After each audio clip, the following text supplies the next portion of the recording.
You know what really grinds my gears is that it's the people that have not experienced a certain thing be having the most to say about what somebody else does and how they handle their trauma from what they have been through. Okay, so specifically, I'm talking about when you have adult children of narcissistic parents and how they have decided to go no contact with that narcissistic parent because of all of the abuse, and they feel like, I did only get one parent, I did only get one father, I did only get one mother, but they only got one me, and they did not treat me like a child. You see, when you have, they did not treat me like their child, they treated me just like property. Like, you know, that's the thing with narcissistic parents. They don't treat you like you are their child. They treat you like you are property to them. They treat you like you are just a slave to them. Like there's no emotional connection whatsoever. And to anybody that has not experienced what that's like, having a narcissistic parent that's active and visible and physically in your life, but emotionally they were distant, they were abusive, they were neglectful. If you didn't have that experience, you have no idea what that feels like. And for anybody to judge you based off of your decision, they are judgmental and they are looking at situations logically instead of empathizing with you.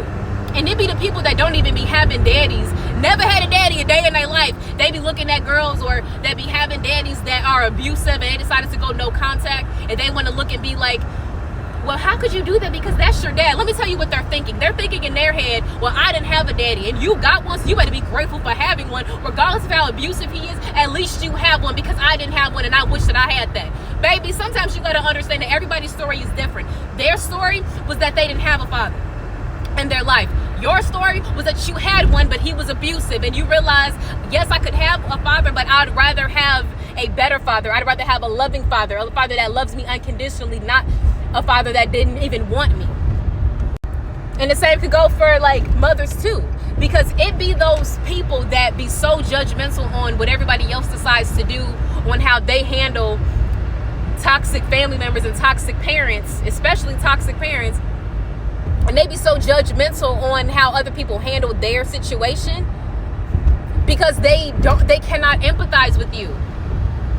Some of these people don't even have a daddy, so they don't even know what it's like to have an abusive one or what it's like to have a good one, so they really can't speak on it. So don't listen to what those people have to say about you, because they're speaking from out of a logical standpoint and projecting their lack of experience onto you. And when they are projecting that their lack of experience, they giving you unsolicited advice, and the advice is horrible because they don't know what you're dealing with. They don't know how you feel.